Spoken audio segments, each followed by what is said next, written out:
Club, bitches. You're a donkey.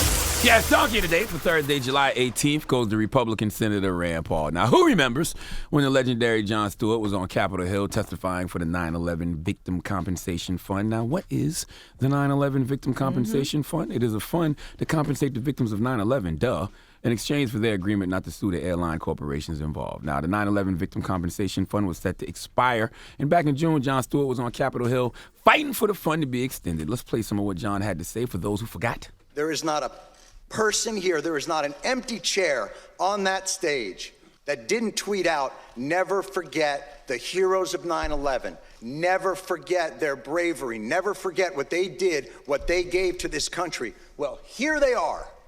They responded in 5 seconds. They did their jobs with courage, grace, tenacity, humility. 18 years later, do yours. Your indifference cost these men and women their most valuable commodity, time. It's the one thing they're running out of. Why would you be against this? The greatest terror attack ever on American soil, why wouldn't you still be taking care of your first responders? This is what I be saying about America. You have all these people in positions of power who claim to be so American, so patriotic, who get upset when Kaepernick and other football players kneel when the national anthem is played, who get upset when people like AOC or Representative Omar have the nerve to use their freedom of speech to speak about things they don't like about this country. You call them unpatriotic. You say they hate America. You tell them go back where they came from. But when it comes time to take care of fellow Americans, they show who the real unpatriotic people are, because yesterday the first responders health care bill was about to be unanimously passed. Unanimously. You know what unanimously means, right? Mm-hmm. All. Okay? Everybody. Correct. But one person, one monkey, stopped the show. Let's go to CBS 2 NY for the report, please.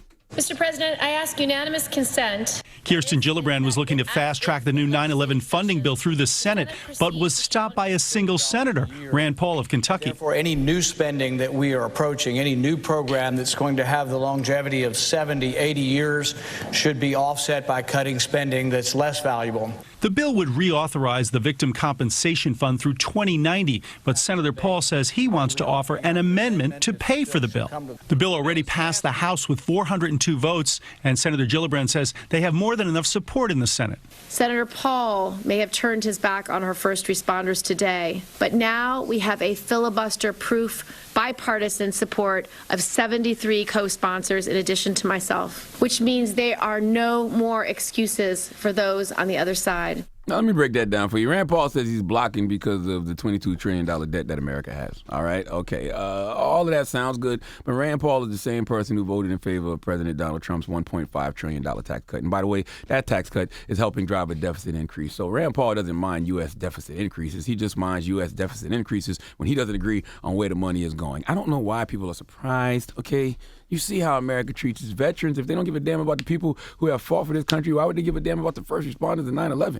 Okay, I believe all veterans should get free room and board for the rest of their life, free health care. They shouldn't have to pay any taxes, and they should get a stipend every month to pay bills and eat. That's just my thoughts. So the same with first responders. I don't know what they get from the 9/11 Victims Compensation Fund, but whatever it is, they deserve it. Now, I have to defer to people smarter than me when situations like this happen, and Jon Stewart is smarter than all of us, and he was on Fox News yesterday replying to Rand Paul blocking the vote, and he had this to say. He stands up at the last minute after 15 years of blood, sweat, and tears from the 9/11 community to say that it's all over now. Now we're going to balance the budget on the backs of the 9/11 first responder community. It's absolutely outrageous, and you'll pardon me if I'm not impressed in any way by Rand Paul's fiscal responsibility virtue signaling. At some point, we have to stand up for the people who have always stood up for us. That's right. And at this moment in time, maybe cannot stand up for themselves due to their illnesses and their injuries. He's right. There's absolutely positively no reason to block this bill other than being evil. All right, Rand Paul, you are the Grinch that stole the first responders' 9/11 Victims Compensation Fund. Now, a statement came out that says Senator Paul is not blocking anything. He is simply seeking to pay for it. As with any bill, Senator Paul always believes it needs to be paid for. Duh! Not pay for it. Everybody who voted for it knows the bill needs to be paid for. And clearly, they know where the money is. So, Rand Paul, why are you the only person blocking the payment of it? I'm all for people standing alone. Why try to fit in when you were born to stand out? But, Rand Paul, this is not the one to be alone on, okay? This is one of those times when going with the crowd is absolutely fine. You know when your parents are an adult, would say to you, if all your friends jump off a bridge, are you going to jump?